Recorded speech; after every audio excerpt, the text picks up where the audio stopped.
disse a Jeanette na prece, né? Vamos pedir para que Jesus nos abençoe, nos fortaleça e que os espíritos de luz estejam junto com a gente, né? Para a gente passar o que a gente estudou. Na realidade, eu não sei assim fazer estudo, né? E a gente está aqui aprendendo, né? E juntamente com os espíritos de luz nós vamos tentar passar o que a gente estudou, tá bom?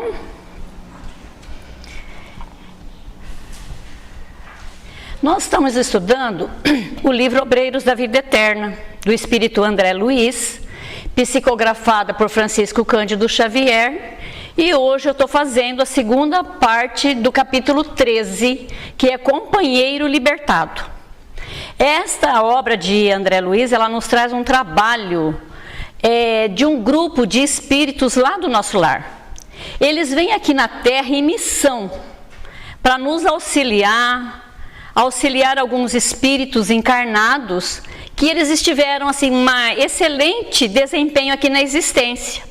Então, e por méritos, eles recebem essa ajuda a fim de se desligarem o mais rápido de suas vestes terrestres, ou seja, do nosso corpo físico. Então, esse grupo, após eles chegarem na casa de Dimas, Dimas é um trabalhador da mediunidade, um homem bom na seara do bem, e ele está assim, em estado gravíssimo de saúde.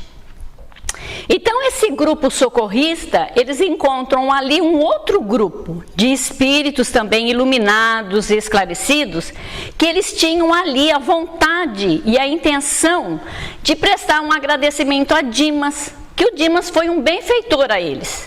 Então era uma homenagem a eles, porque eles tinham recebido esse amparo, este auxílio nessa existência, aqui na última existência deles, aqui na crosta terrestre, né? E eles eram gratos a Dimas. Então por isso eles estavam ali na casa de Dimas para prestar aquela intenção, aquela homenagem a ele, vamos dizer assim, né? Mas o André Luiz fala para nós que ali, nesse grupo, tinha uma senhora bem esclarecida, e chega assim para Jerônimo e pergunta para o Jerônimo se era possível então eles ali prestarem essa homenagem a Jerônimo, prestando assim com amor, com muito carinho por tudo que eles tinham, por tudo que o Dimas tinha feito a eles, né? Então o Jerônimo diz a ela assim, com muita delicadeza, com muita gentileza, né? Minha amiga, compreende a dificuldade inerente ao assunto. Se Dimas estivesse plenamente senhor das emoções, não surgiria inconveniente algum. Entretanto, ele permanece agora sob agitações psíquicas muito fortes. Ele conhece o seu fim próximo do aparelho carnal, mas ele não pode esquivar-se de súbito das algemas domésticas. Ele teme o futuro dos seus, conserva-se em total descontrole dos nervos e enlaça-se nas emissões de inquietude da esposa e dos filhos.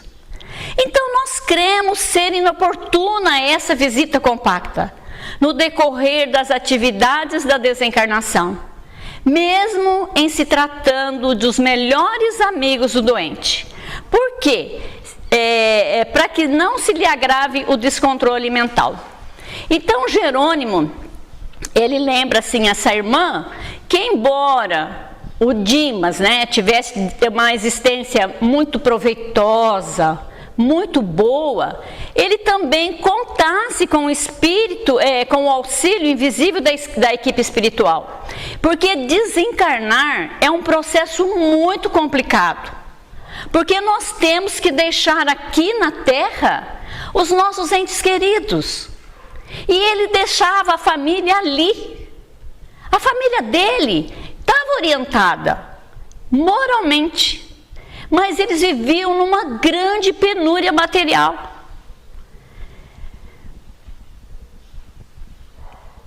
E isto, né, era o objetivo assim da grande preocupação de Dimas, né?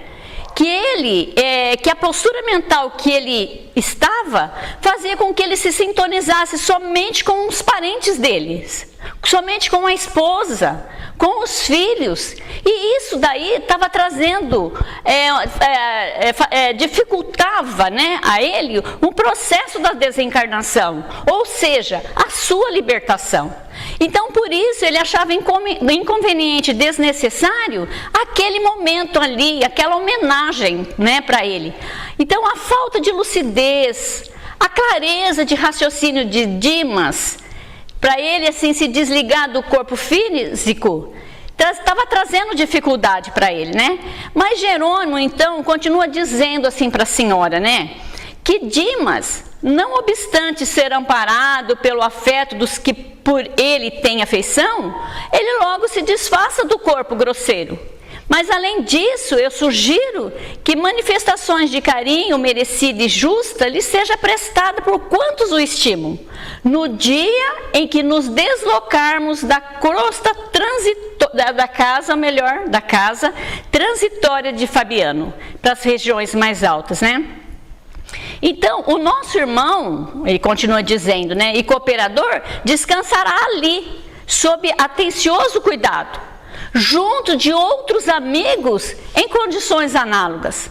Não faltaremos um aviso prévio sobre sua partida, para que congreguem conosco os seus afeiçoados na prece de reconhecimento que elevaremos ao Todo-Poderoso.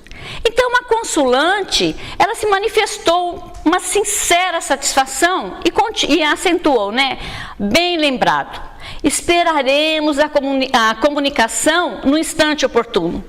Logo após, então, ela se despediu, afastando-se dali junto com aqueles outros visitantes do plano espiritual, que nos deixavam agora o campo livre para a nossa necessária atuação. O transe era sem dúvida melindroso. Então André Luiz nos fala assim, que esse processo de desencarnação era muito delicado, porque a esposa do médium, aos pés dele, não obstante prolongada vigília de sacrifício estafante, que a expressão fisionômica denunciava, ela mantinha-se firme ali do lado dele, com aqueles olhos vermelhos de tanto chorar, emitindo forças de retenção amorosa que prendiam o moribundo em vasto emaranhado de fios cinzentos, dando-nos a impressão de peixe encarcerado em redes caprichosas.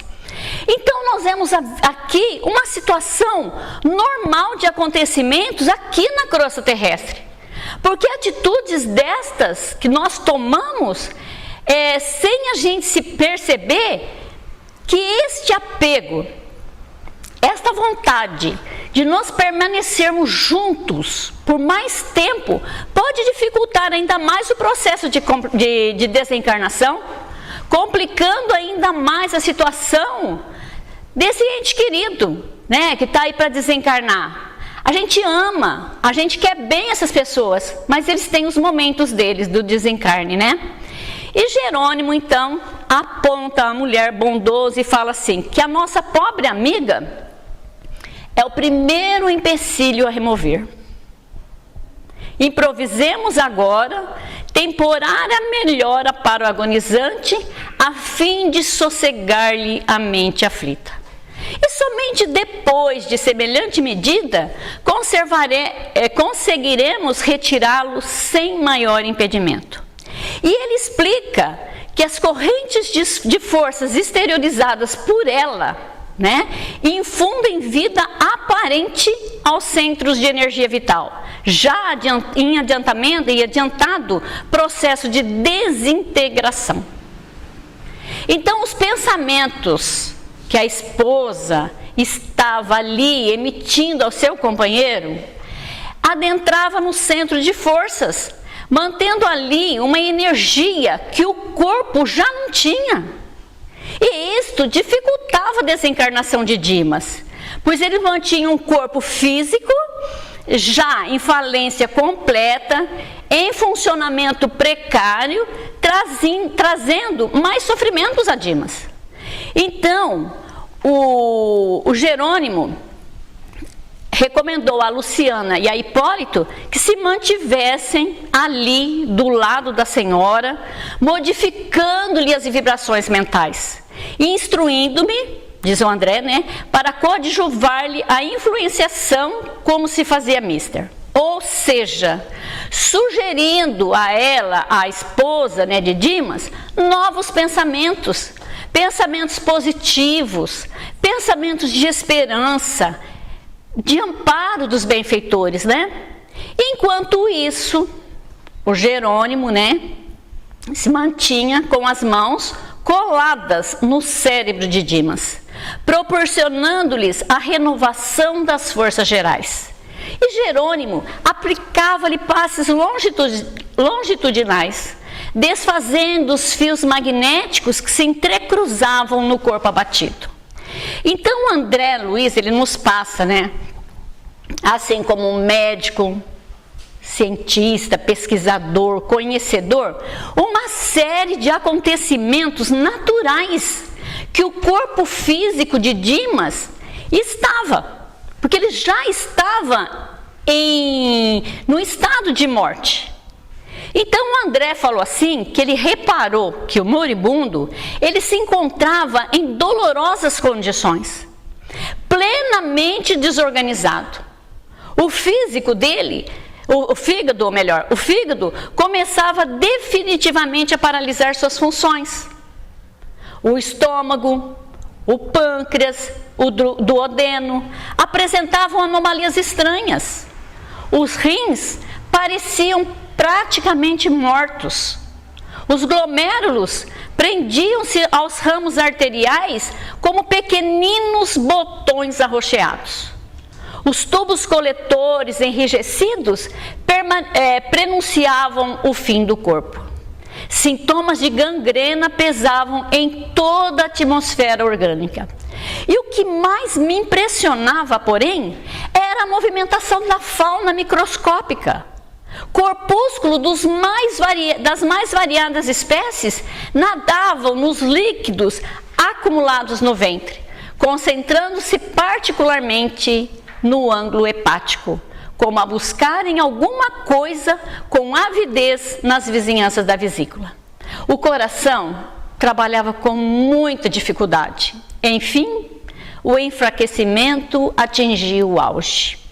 Precisamos fornecer-lhes melhoras fictícias, falou Jerônimo, o dirigente, né, dirigente de nossas atividades, tranquilizando aqueles parentes que estavam ali aflitos, chorosos, né? E a câmara, né, estava repleta de substâncias mentais torturantes. E o assistente principiou então a exercer intensivamente sua influência.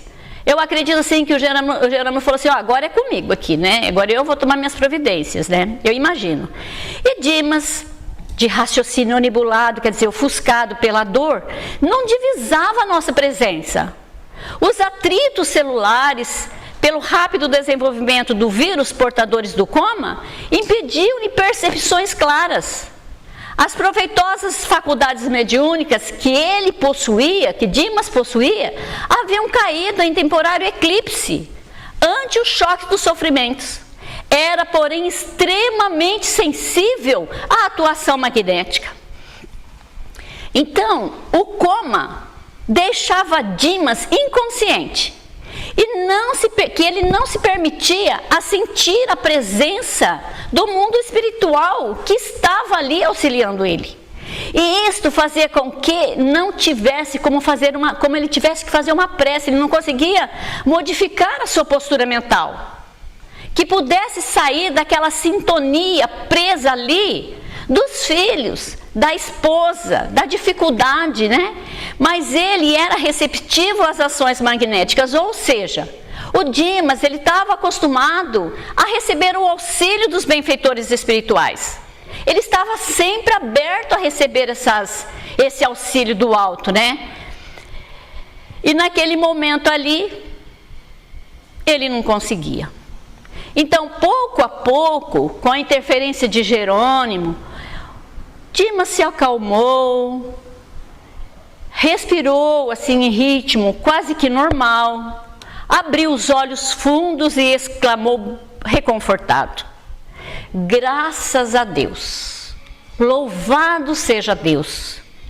E um dos filhos, né, que estava ali, nessa dificuldade do pai, ouvindo as palavras do pai, falou assim em tom de alívio: você melhorou, papai?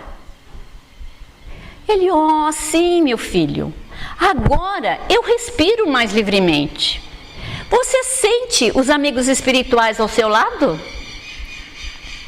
Falou o rapaz assim, com muita fé e com muita esperança, né? Aí Dimas sorriu para ele, aquele sorriso triste, e falou para ele assim: não, meu filho, eu quero crer que o sofrimento físico cerrou a porta que me comunicava com a esfera invisível. E mesmo assim eu estou muito confiante que Jesus não nos desampara. Então nós vemos que Dimas, né, estava consciente do seu estado de saúde, que prejudicava a sua sensibilidade, impedindo a ele de se comunicar com os benfeitores espirituais. Ele estava muito ligado às coisas materiais. Ele estava ligado às dores, àquele mal-estar físico, e que é natural, né, na situação em que ele se encontrava.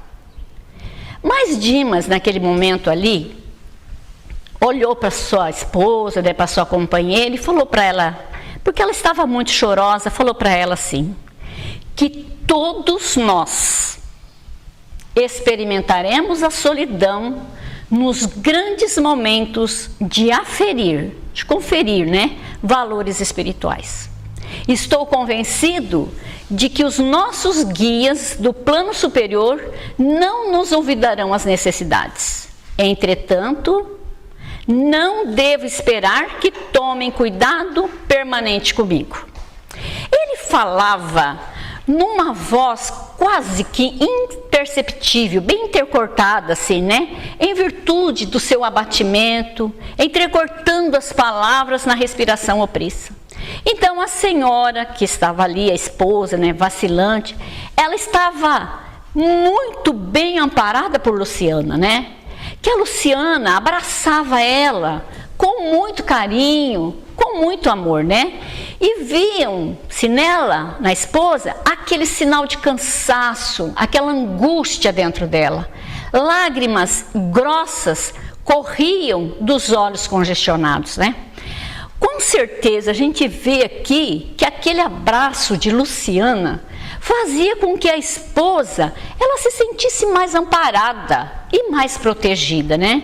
E Jerônimo agora pousava a sua destra na fronte do moribundo, proporcionando-lhes força, inspiração e ideias favoráveis ao desdobramento de nossos serviços. Dimas, naquele instante ali, mostrou um novo brilho no olhar. Encarou a companheira e, esforçando-se por parecer mais tranquilo, e falou assim: querida, vá descansar. Eu lhe peço. Tantas noites a fios de sentinela acabarão por aniquilá-la. Que será de mim, doente, exausto, se o desânimo surpreender-nos a todos? Aí ele fez um longo intervalo e falou para ela assim: repouse ao meu pedido. Eu ficaria tão satisfeito se a visse mais forte. Não se retarde. Sinto-me agora bem melhor e sei que o dia será de calma e de reconforto.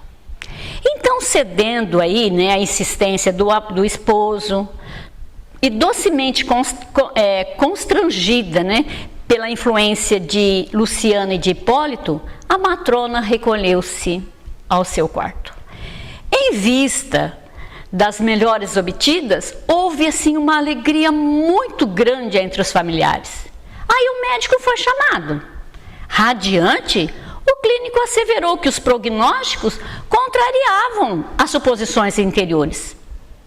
Então nós vemos aqui que o médico, ele já havia dito à família que era irreversível o coma que Dimas entrara.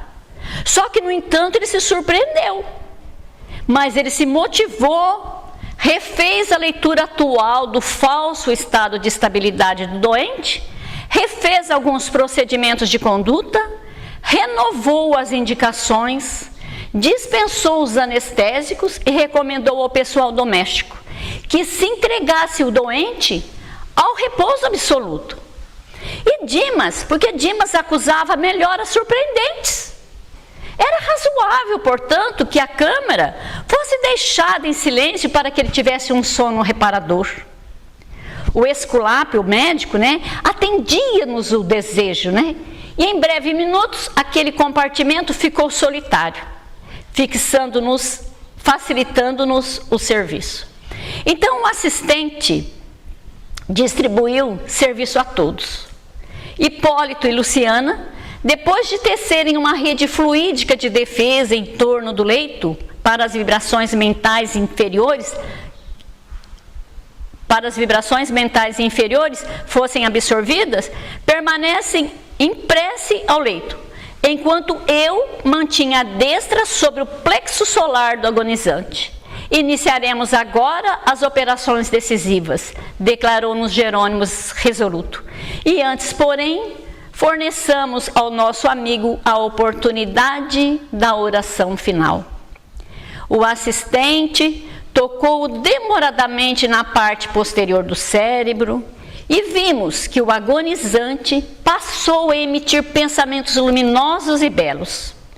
Ele não nos via, ele também não nos ouvia de maneira direta, mas ele conservava a intuição clara e ativa e, sob o controle de Jerônimo, experimentou imperiosa necessidade de orar. Embora os lábios cansados prosseguissem imóveis, assinalamos a rogativa mental que endereçava ao Divino Mestre. Então nós vemos aqui a importância de nós nos mantermos em sintonia com o alto, com o plano espiritual, Este hábito, ele cria mecanismo que nos vai auxiliar, como já nos foi orientado várias vezes anteriormente, Porque a desencarnação é um processo natural, tem os seus acontecimentos automáticos, mas para agilizar e acalmar os sofrimentos, permitir e diminuir as perturbações, são necessárias várias intervenções. E nós percebemos que a oração, ela muda a postura íntima, facilitando em muito a ação dos espíritos benfeitores e amigos. E assim, então, a gente termina a nossa parte do companheiro libertado, E a semana que vem, a senhora Dona Marielle vai terminar o estudo, tá bom? Muita paz a todos e muito obrigada.